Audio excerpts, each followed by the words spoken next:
L'Agence congolaise de prestations et services SARL, la solution rapide pour toute activité des transactions immobilières en République démocratique du Congo.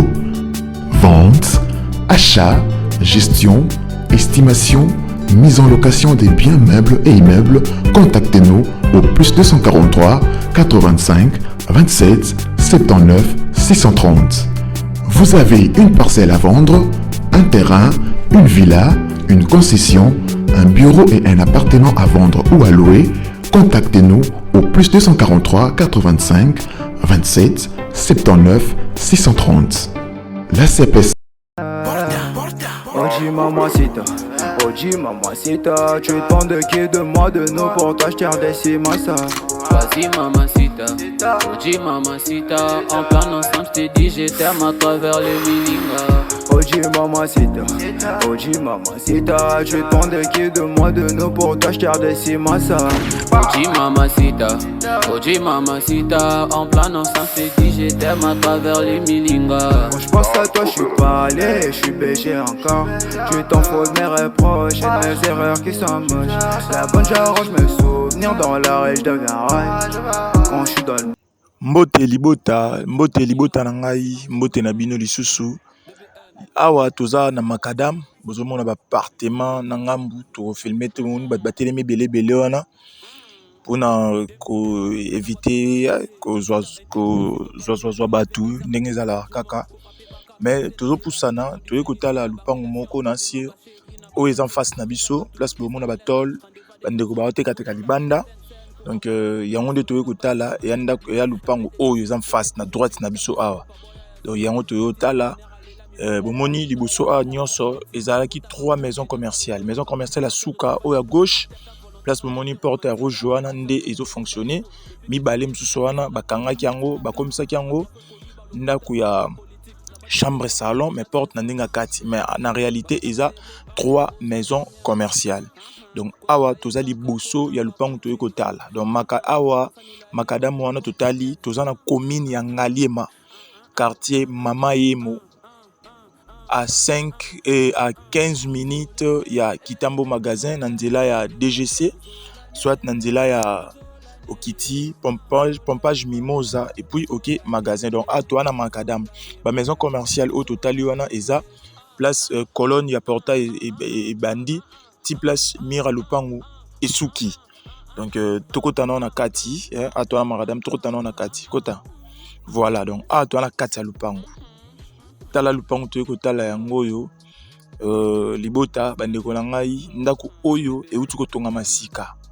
Donc ça lit pas même 3 mois, pas même 5 mois pour mon na lupango.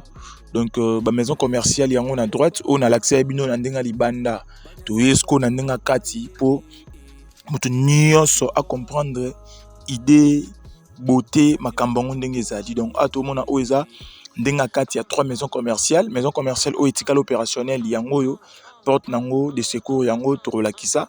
Et puis oyo des maisons commerciales babimisa porte na ndenga sima na lobaki yango wana lupango bomoni ba osa misala ezali bandako ba uti kotonga sika na lobi pas même 2 mois pas même 3 mois. Donc ba zelu au place na telemi awa eza ba zelu oyo bazo bongisela lupango. Donc bazo tia ba faïence nde bomona ba faïence na mur ba ocha. Donc ba ose lango ba arrangement ba côté ba maison commerciale bomoni place wana ba buki po ba l'examen tuyau ya courant. Donc bazo sele lango misala. Donc pour on l'axaki ba ndako eza ndako ba ototonga récemment eza lokola ndako ya munene bomona oyo eza lokola na 2 appartements. Donc place totelemi à droite na biso eza appartement mususu, il y a 2 chambres, salon, cuisine, 2 salles de bain. Et puis na place totelemi liboso nanga oyo ezali toilette ya ba visiteur. Torozonga susu wana pona ko expliquer place en ndenge ezali. Donc on a lobby à 2 chambres, salon, cuisine, 2 salles de bain. Yango yo to ko taper na kati to rotala mais to laksana libanda. Donc ya to rotala na kati. Comme on lupango ndenge ezali, lupango dimension nango eza 12 mètres sur 21. 12 mètres sur 21 na makadam.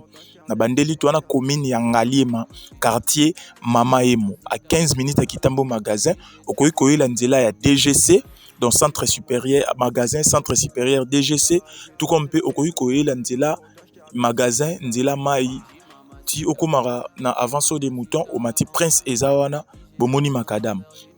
Donc entrée oyo bomona oyo eza entrée ya ndako ya chambre salon cuisine salle de bain. Donc au total awa tu as deux appartements oyo il y a deux chambres salon cuisine deux salles de bain na oyo na lakisi entrée wana il y a chambre salon cuisine salle de bain to kota entrée wana voilà entrango yango donc o bianderi na ye pour nous bilamba et lavabo pardon pour nous basani et puis oyo entrée na ye donc il y a un entrée na ye portail porte na ye yango yo chambre salon cuisine salle de bain climatisé confortable ba nyonso kitoko na kati. Donc le pango oyo ndako oyo une chambre salon cuisine salle de bain ba futelaka yango $200 américains. Et puis ndako oyo deux chambres Yemoko afandara wana mais soki tolobi to chango en location c'est dans les $350 $400 parce que ba appartement moko air to bande ko kota na prince na lakisaki na macadam wana na droite na boyaki ko filmer deux chambres salon cuisine deux salles de bain et ça na $400 américains. Donc soro sangisi dendako oyo il y a deux chambres salon, une chambre salon et puis ça biso $550. Bon, tout ce qui est côté de la maison commerciale pour topé ça paye image il y a la maison commerciale parce que tout le bas qui a trois maisons commerciales. Maison commerciale oyo il y a coin oyo est opérationnel ba futarango $100. Donc sorti nango yango yo awa. Ba bengango porte de secours. Yango yo awa. Et puis sur repoussani awa on a lobaki à partir de porte de secours maison commerciale au basangisa qui pesa ki chambre salon donc maison 4x4 place porte à Pembezali et suka awa donc eza maison ya munene soro lobi au chango na ba norme ya ko louer c'est dans les 150 et puis maison commerciale oyo ya suka yango awa oyo ba boma qui porte ba che fenêtre donc yango pe donc dans les 100 c'est déjà dans les bons donc so calculer nyonso 550 to calculer kuna plus 350 à côté c'est déjà dans les $900. Donc wana isa image il y a coût global oyo il y a revenu mensuel il y a global oyo ekoki kobimisa wana na eta oyo en attendant obomoni bilom sozaza libanda to sala misala bon to suka libanda te to senga to kota na kati nefis ke to mona salon et puis na cuisine donc tous en face à cuisine to senga ba fongoela biso to kota bo mona sointologie eza na kati ya paléo donc soin eza ma soin donc wana ba zozo clé moni porte d'entrée en oyo ba zozo clé poto kota donc bo moni parking et goza te ba 6 ta 5 véhicules moni carreau donc oyo ba carreau ba to sika bon clé eye ba fongola to kota skoto ta sointologie voilà donc balango yango yo ona ndinga kati donc bota la design o ba salela palais oyo donc ezape que to sangisa na une chambre wana et puis si biso peka image il y a salon sur l'ungeza habitation sur l'ungeza toujours en location to arranger les sous to pesa ngo sous ba nuance ne ba lobara nuance to pesa ngo nuance et ça la bien au moni ne la kati nango ezali to kota pe to zo cuisine en attendant to pesa prix donc ne na lobaki eza 12 mètres sur 21 ba tiango na prix à $200,000 à discuter donc $200,000 à discuter pour tozana macadam donc toana macadam toana prince et on nyonso lingo koto koti et lo nyonso lingo sala au commerce au nini au sala ngo très bien donc $900 le mois to bima voilà donc tout dans kati botali 12 mètres sur 21 3 maisons commerciales tokanga na des appartements deux chambres salon cuisine des salles de bain une chambre salon cuisine